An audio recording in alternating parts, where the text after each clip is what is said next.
बिस्मिल्लाहिर्रहमानिर्रहीम। अस्सलाम वालेकुम। बहुत ही यूनिक और आसान तरीके से आज हम बनाएंगे इफ्तार और शाम की चाय के लिए मज़ेदार स्नैक्स, जिसे हमने बहुत ही सिंपल इंग्रेडिएंट्स के साथ तैयार किया है। इन मज़ेदार और यूनिक स्नैक को बनाने के लिए हम सबसे पहले आलू छील लेते हैं। छोटे साइज़ के हमने आलू लिए हैं। 10 से 12 हमारे पास आलू हैं। अगर आप बड़े साइज़ के आलू ले रहे हैं तो आप 3 से 4 ले लीजिएगा। आलू को छील कर हम रख लेते हैं। इसके साथ साथ हम दूसरी तैयारी भी कर लेते हैं। तो ये रेसिपी बहुत ही मज़ेदार बनती है। बहुत ही सिंपल तरीके से इसको तैयार किया जाता है। थोड़ी सी हमने चिकन ली है, आधा कप के बराबर हमें इस रेसिपी में चिकन चाहिए। कोई बहुत ज़्यादा चिकन का इस्तेमाल इस रेसिपी में हम नहीं करेंगे। तो चिकन को हमने बॉयल करके रख लिया था। अब हम इसके रेशे कर लेंगे। तो थोड़े मोटे मोटे रेशे करेंगे, क्योंकि जब हम मिक्सिंग करेंगे तो ये आलू में मिक्स हो जाएंगे। इसके अलावा हमने कुछ सब्जियां ली हैं। सब्जियों में हमारे पास गाजर है। गाजर को भी हम छील लेते हैं। अच्छी तरह हमने इसे पहले ही वॉश कर लिया था। एक शिमला मिर्च इस्तेमाल करेंगे। इसके अलावा 2 हरी मिर्चें। आप चाहें तो बंद गोभी भी ऐड कर सकते हैं, लेकिन मैंने यहाँ पे गाजर और शिमला मिर्चों का इस्तेमाल किया है। अब शिमला मिर्चों के बीज निकाल देंगे, क्योंकि बीज में थोड़ी कड़वाहट होती है और वो खाने में अच्छी नहीं लगती। तो हम बीज हटा लेंगे। गाजर को हम श्रेड कर लेंगे, क्योंकि इस रेसिपी में हमें कटिंग करनी है छोटे साइज में गाजरों की। तो पहले मैंने यहाँ पे गाजरों को श्रेड कर लिया। इसके अलावा हम शिमला मिर्चों को भी बारीक बारीक काट लेंगे। हरी मिर्चों को भी चॉप कर लेते हैं। तो अगर आप रेसिपी के लिए पहले से तैयारी करके रख लें तो बहुत आसानी हो जाती है। मिनटों में रेसिपी तैयार हो जाती है। आप इस रेसिपी को 2 से 3 घंटे पहले बना के रख सकते हैं और आराम से इफ्तार के टाइम पे फ्राई कर सकते हैं। शिमला मिर्च को भी हम बारीक बारीक काट लेंगे और इनको हम छोटा छोटा सा कट कर लेंगे। सब्जी को हम बारीक बारीक काट लेंगे और जब हम इसे आलू में मिक्स करेंगे तो ये अच्छी तरह से मिक्स हो जाएंगी। अगर बड़े साइज में सब्जियां काटेंगे तो वो अच्छी तरह मिक्स नहीं होंगी। हरी मिर्चों को भी हमने बारीक बारीक चॉप कर लिया। अगर आप हरी मिर्चें ऐड नहीं करना चाहते तो आप स्किप कर सकते हैं, क्योंकि बच्चे हरी मिर्चें अक्सर नहीं खाते हैं। तो अगर आप बच्चों के लिए बना रहे हैं तो हरी मिर्चें मत डालिएगा और वेजिटेबल्स ज़रूर शामिल करिएगा, क्योंकि इससे ये होगा कि बच्चे वेजिटेबल्स भी खा लेंगे। अब गाजर जो हमने श्रेड करके रखी थी उसे भी हम बारीक बारीक चॉप कर लेंगे। अब तमाम हमने सब्जियों की कटिंग कर ली। मैंने यहाँ पे लिया है मोज़रेला चीज़। आप चेडर चीज़ भी ले सकते हैं। इसके अलावा आप चेडर और मोज़रेला मिक्स करके भी ले सकते हैं। तो चीज़ क्योंकि फ्रीज हुआ हुआ था तो आसानी से ये श्रेड हो जाएगा। यहाँ पे मैंने ब्लॉक चीज़ का इस्तेमाल किया है। अगर आपके पास स्लाइस चीज़ हो तो वो भी आप डाल सकते हैं। इसके अलावा आपके पास श्रेडेड चीज़ मौजूद है तो वो भी आप यूज़ कर सकते हैं। क्यूब्स में काट के भी डाला जा सकता है चीज़। तो बहुत ही आसान तरीका है। जिस तरह से भी आपको सहूलत हो आप वो तरीका इस्तेमाल कर सकते हैं।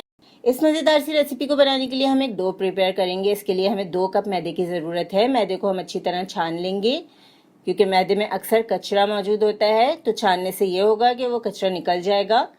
इसके बाद हम इसमें नमक शामिल करेंगे। मैंने यहाँ पे आधा चाय का चम्मच नमक इस्तेमाल किया है। आप हस्बे ज़ायक़ा डाल सकते हैं। आधा चाय का चम्मच मैंने इसमें अजवाइन डाला है। इससे बहुत ही अच्छा फ्लेवर आ जाएगा इन मज़ेदार स्नैक्स में। इसके अलावा आधा चाय का चम्मच हम ज़ीरा डालेंगे। 2 चाय के चम्मच भर के हम इसमें घी का शामिल करेंगे। तो घी से इसकी डो बहुत अच्छी क्रिस्पी बनेगी। तो आप भी इसमें घी का इस्तेमाल कीजिएगा। अब अच्छी तरह घी को हम मिक्स करेंगे मैदे के साथ। अच्छी तरह हम मैदे को मिक्स कर लेंगे घी के साथ। तो हम क्रम्स बना लेंगे। अच्छी तरह से हमें इसमें मिक्सिंग करनी है। अभी हम पानी नहीं डालेंगे। जब अच्छी तरह से घी और मैदा मिक्स हो जाएंगे फिर हम इसमें पानी ऐड करेंगे। अब देखते हैं कि ये अच्छी तरह से कंबाइन हो रही है। तो आप देख सकते हैं बहुत अच्छी तरह से डो कंबाइन हो रही थी। थोड़ा थोड़ा पानी शामिल करके हम एक अच्छा सा आटा गूंद लेंगे। नरम आटा नहीं गूनेंगे, थोड़ा सा सख्त रखेंगे। जिस तरह से हम समोसे और कचौरियों का आटा गूंदते हैं उस तरह से हमें आटा गूंदना है। तो आटा गूंदकर तकरीबन 15 से 20 मिनट का इसको रेस्ट देना है। तो बहुत अच्छी रेसिपी तैयार होगी। अब आटे को गूंद के हम साइड में रख लेते हैं। जो आलू हमने छील के रखे थे उन्हें हमने बॉईल कर लिया। तो आलू को अगर पहले से छील कर बॉईल किया जाए तो बहुत आसानी हो जाती है। फटाफट से ये मैश हो जाते हैं। इनको गरम गरम में हमें छीलना नहीं पड़ता। तो मैं अक्सर पहले से ही आलू छील कर फिर बॉईल करती हूँ। अब इसमें हम चिकन ऐड करेंगे। आधा कप के बराबर ये चिकन है। अब जो सब्जियां हमने चॉप करके रखी थी उनको भी हम आलू और चिकन के साथ मिक्स कर देंगे। 1 चाय का चम्मच हमने कुटी हुई लाल मिर्चें ऐड की। 1 चाय का चम्मच हमने इसमें चाट मसाला ऐड कर दिया फ्लेवर के लिए। आधा चाय का चम्मच हम इसमें कुटी हुई काली मिर्चें ऐड करेंगे। तो मिर्चें आप अपने टेस्ट के मुताबिक डालिएगा। हस्बे ज़ायक़ा नमक ऐड करेंगे। मैंने 1 चम्मच के बराबर नमक डाला है। आधा चाय का चम्मच मैंने इसमें चिकन पाउडर ऐड कर दिया। अब तमाम चीज़ों को हम अच्छी तरह मिक्स कर लेंगे। आप हाथ के साथ भी मिक्स कर सकते हैं फटाफट से। तो बहुत ही आसान और यूनिक रेसिपी यहाँ तैयार हो रही है। बहुत मज़े की बनती है। आलू को जो हमने मिक्सचर रेडी किया है उसको हम ले लेंगे, अपने हाथ पे हथेली पे फैला लेंगे। सेंटर में हम चीज़ डालकर अच्छी तरह इसको बॉल की शेप दे देंगे। कोशिश करेंगे कि चीज़ जो है वो सेंटर में ही रहे। वैसे इस पे कोटिंग होनी है तो फिक्र की कोई बात नहीं, बस आपको मिक्सचर को फैलाना है हाथ पे अच्छी तरह। इसके बाद इसमें चीज़ डालनी है, जितनी भी आप चीज़ पसंद करते हैं, थोड़ी या ज़्यादा। अगर ज़्यादा चीज़ पसंद करते हैं तो ज़्यादा क्वांटिटी में डालिएगा, मैंने मीडियम क्वांटिटी में ऐड की है। अब चारों साइड से हम इसको रोल कर देंगे और एक बॉल का शेप दे देंगे। तो इसी तरह से हम सारी बॉल्स रेडी कर लेंगे और आपको दिखाते हैं नेक्स्ट स्टेप में हम क्या कर रहे हैं। अब जो हमने डो प्रिपेयर की थी उसके हम छोटे साइज के पेड़े बना लेंगे। जिस तरह से छोटी सी हम पूरी बनाते हैं उस तरह से हमने छोटा सा पेड़ा ले लिया। डो को हम रोल कर लेंगे, बहुत ज़्यादा पतला नहीं बेलेंगे और ना ही बहुत ज़्यादा मोटा, बिल्कुल मीडियम सा हमने इसको बेल लिया है। अब हम इसे हाथ पे लेकर जो बॉल हमने तैयार किया था उसको बीच में डालेंगे और इस तरीके से हम इसे फोल्ड कर लेंगे। तो फोल्डिंग का तरीका आप देखिए कितना आसान है। बस आपको कोशिश करनी है कि जो आपने आलू की स्टफिंग की है वो अंदर अच्छी तरह से चली जाए और आपका ये जो बॉल है वो रेडी हो जाए। अब हाथ की मदद से इसे रोल करके दोबारा से बॉल का शेप दे देंगे। इसको हम प्रेस नहीं करेंगे बल्कि बॉल के शेप में ही हमें ऐसे रखना है। अब तमाम बॉल्स हमारी यहाँ रेडी हो चुकी हैं जो कि बहुत ही अच्छी लग रही हैं। तेल को हम मीडियम फ्लेम पर गरम करेंगे। इसको हम हाई हीट पे फ्राई नहीं करेंगे बल्कि मीडियम फ्लेम पर फ्राई करना स्टार्ट करेंगे। एक वक्त में आप उतनी ही बॉल्स डालिएगा जितने आसानी से फ्राई पैन या फिर कढ़ाई में आ जाए। कोशिश कीजिएगा कि फ्राइंग के लिए आप कढ़ाई का इस्तेमाल करें तो इसमें ये बॉल्स आसानी से फ्राई होंगी, जबकि अगर आप फ्लैट फ्राई पैन में फ्राई करेंगे तो मुश्किल होगी, कलर इवन नहीं आएगा, कुछ हिस्सा कच्चा रह जाएगा और कुछ हिस्सा फ्राई हो जाएगा। तो आप कढ़ाई में ही इसे फ्राई कीजिएगा।